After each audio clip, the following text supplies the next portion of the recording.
Hey, what's up, everybody? Luke Geraty here from Confluence Outfitters, and I am with Tim Pantzlaff of SpeyCo, fly reel company.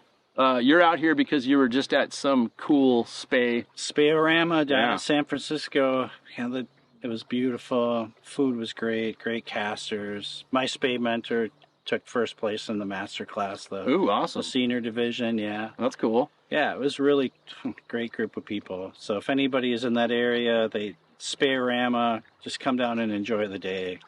Big casting ponds right in a beautiful park. Yeah, it's pretty. A lot of our West Coast folks will know about the San Francisco casting ponds, but we're out here on the lower Sac, and we have been swinging for some fly. Well, you've been swinging up some trouts. Yeah, that was great. Got some grabs and landing the fish, and got a nice little rainbow. Yeah, grabby little fish, man, for sure. Yeah, pretty. Wish the water went up 75,000 CFS or whatever happened, but 7 million. Yeah, we've had a little bit of a high water situation, but our podcast, the Confluence Podcast, just came out last week with the Trout Spey podcast, and we kind of broke everything down from the reels all the way up to the lines, the flies, and so you have just for folks, there's a bunch of your reels here, and what is unique about your fly reels, and talk us a little bit about, because you make everything at your shop. And yep, I bought a 1940s toy shop, Stanley Toys in Oconto, Wisconsin, and renovated it over to making fly fishing reels. I've been up there now for 6-7 years. Been building reels for 18. It's going to be 18 this December, and what's unique? I mean, obviously I build everything so they're my own or whatever, but I kind of build the reel around the size rod. So, my 325 is really popular in the Spey trout. It just balances out that, it would balance out this rod just perfect. Yeah, 4-weight. Yeah, it's just, yeah, exactly. Four weight, was it a 11 footer? Yep. Yeah. Yep. Yeah, and then symmetry series. So now everything can kind of, as the rods get longer and longer, requires more weight. I kind of work right hand in hand with the customers to make sure it has good symmetry between the rod and the reel. Awesome. Which no one else really does it like that, And these are click pawl. Yeah. And so, for maybe someone who doesn't know what that is, what's the difference between? This is the big. This sound right here. Yeah. That makes us happy. Yeah. Right. Yeah. This is my in this reel list my hex ad. So there's 6 checks in the inside, so it's kind of micro checking. So every time it goes around 168 clicks, so it's feeling nice and smooth. That is, dude. It's just like butter when so nice. No startup. And then this is kind of a cross blend. This is the super loud one that Mike wanted me to build. So more of a. And I've made reels like this in the past too. So this is kind of a cross blend between all my reels. That's super cool.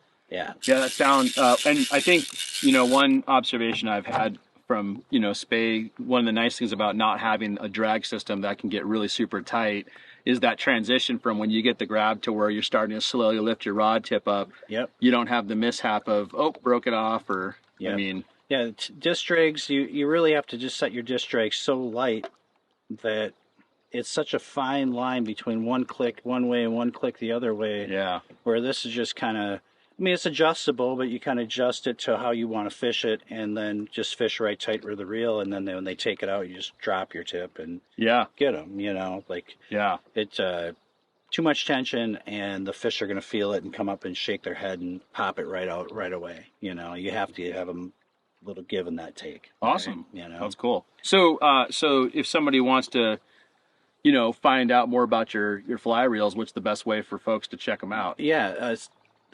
SpeyCo.net, or look us up on Instagram, Facebook. Cool. Yeah, just SpeyCo fly reels. And it's kind of fun. I like the Instagram. We were just talking about that before. It's so cool, the kind of the day by day. That's probably the most update. My website is older, but people can go to your Instagram and watch you in your shop I just encourage everybody to call me, because it's then I can be like, okay, what rod are you using? What are you going to be using it for? And then we just kind of custom tailor it.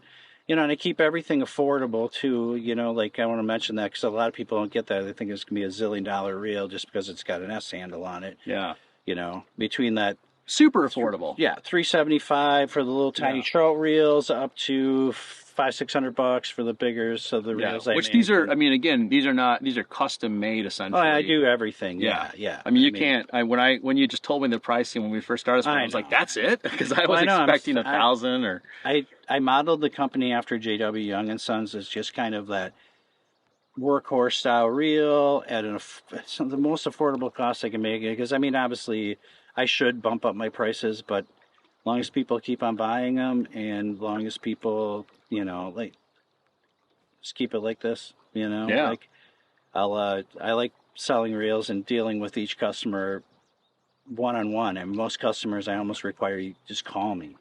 It's the easiest way, dude. Like, call, I'll pick up the phone, text back and forth. We can talk a little bit about gear, what I think is going to be the right reel for the job, and then I can kind of custom tailor it to. It's like if I'm building a reel for a dude over in Norway, it's going to be built a little bit different than it is by the guy that's in the Pacific Northwest, just because of what the gear that they're using. Yeah, the type of lines. Yeah, and amount of drag and, everything. Yeah. I kind of try to set it so you can just put line on it and go out and start swinging on it.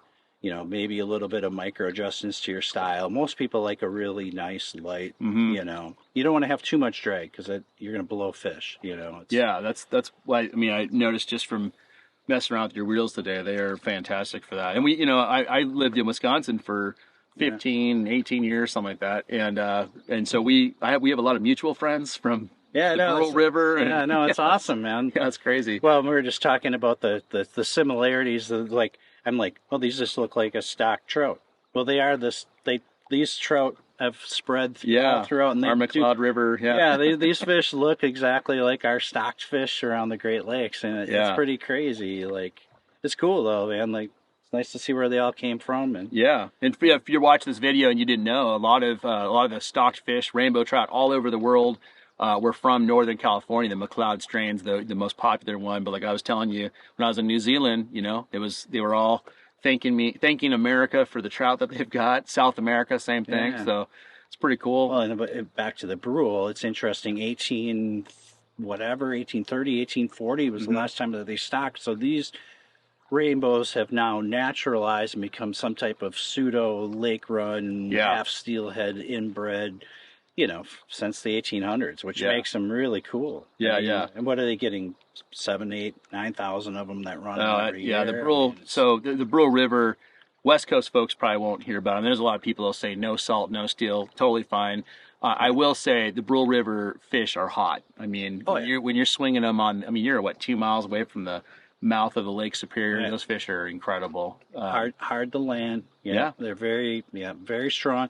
And then they have that huge lake where they can go to and get massive. And then they're truly not a steelhead, but I refer to them as that because we'll have like the Ganaraska strain or we'll have the Skamania. I mean, those are all steelhead. They're just big lake run rainbows. They are, and then they can go out and get big, and then they don't have that weird transition between the salt and fresh. They're going from fresh back out. And then if the rivers don't get hospitable, they're not going to get kicked out into the ocean and perish. They can just get kicked out into the Great Lakes. Yeah, hang out for a while and come back. So in some areas, we have a really good natural reproducing strain, and those are the ones you want because they're grabby. Yeah, they'll fight hard. They're awesome. Yeah. Yes. So I'm kind of curious about I fished with you today. We were just talking about how you've fished for so many different species. You've done fly fishing for muskies. You've done fly fishing for walleyes. All these different things. Yeah. What is it about the Spey world, Spey casting, the whole thing? What do you love about that? Well, I hurt my shoulder when I was a kid on a 3-wheeler, and when I was about 20, I was having some really bad pains in my arm, and I was having a hard time casting and landing fish. And my buddy Marty gave me this old, it was a Bruce and Walker from England with the old J.W. Young and Sons reel. And he was like, "Here, this will help." And he literally just gave this shit. He just gave it to me, And I didn't know. I mean, I was just casting it overhand. I'm like, "Oh, this is great. I can now fight the fish with my left hand and reel them with my right," and it was helping. And then met John Lee, and he was kind enough to show me waterborne casting, and so I kind of followed him around, and we fished all over. It was great, kind of back in the day. I mean, we're talking, I don't even know, 25-ish years ago. Yeah, I mean, it's crazy how fast time goes, but.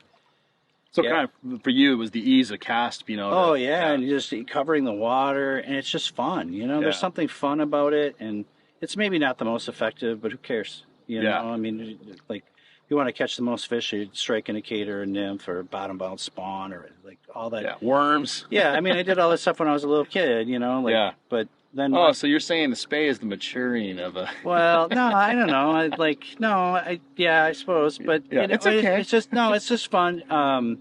It's just fun. Yeah. And there's something cool about having a click and pull reel, and you're tight to it, and you feel like grab. Oh, yeah. That grab is just. I mean, the fish you hooked earlier today. You were like a little kid. Oh, yeah. Ah! Yeah, I like got one. Yeah, and I missed quite a few, too. So it's kind of, they bump it a little bit more. Yeah. And around the Great Lakes, you're going to get the hottest of the fish on that swung presentation, where the nymphing and the bobber guys, their fish are just kind of lolling around, and they're maybe not as active as the ones that are willing to come to eat, So there's a lot of times those seem to tend to be the hottest of the fish, and maybe even the natural reproducing ones as well. I mean, they just seem, the ones that are natural, they're just, when they get in those rivers, they just become little trout again, and they're just hammering on. They're aggressive. Yeah, they chase. Yep. Yeah, and I love it, man. I like any type of fish, like you're saying, like walleyes or sheephead, carp. We have some of the best carp flats on the planet. I remember. Period. Yeah, I mean, it is the county, the Door County Peninsula past, right around it stops. It's beautiful. Yeah. I mean, sight casting, big, huge. We do that, and then every now and then here comes a Skamania steelhead that comes by, and you can kind of like, holy crap, they move super quick, but you can get your bug in front of them, and so you catch a couple carp, and all of a sudden you get that 15-pound rainbow, and those will blast you to it's just insane fighting fish. But I've been chasing them since I've been a little kid. King, now my new obsession is getting the chrome silver king salmon. There's very limited locations where I found that I can get them on the swing, and like I said, the sheephead are awesome. They're like these, I don't know what you call them, the drum, they're so grabby. Like right around now at home, it's the walleyes are getting done. It's interesting too, because I remember 20 years ago, you'd see them, and a lot of fly fishing folks weren't targeting them yet because we just didn't really know how, But now it's like, I think feels like the door's wide open now. I mean, there's not really many species that fly anglers aren't trying to catch. Yeah, like it was maybe that's got to be like 15 years ago. I went up by this dam right in the town of Green Bay, and there's a huge run, and there was nobody fishing it, and it's just loaded with drum, man. Like every cast, you're catching a 8 to 12-pound drum, and they fight. That sounds terrible. Oh, dude, it's great. Big old leech, and through there a sink tip, bam, another one. It's just catching, gratuitously catching. And then there's smallmouth, and then there's muskies, and all sorts of stuff that are mixed in. You pretty much get to do everything. So let's talk a little bit about. So again, the reels are absolutely beautiful pieces of art. You've been fly fishing for a long time. You definitely want to, follow you and get a hold of you. That's what's cool. You just say, hey. Yep. You call me.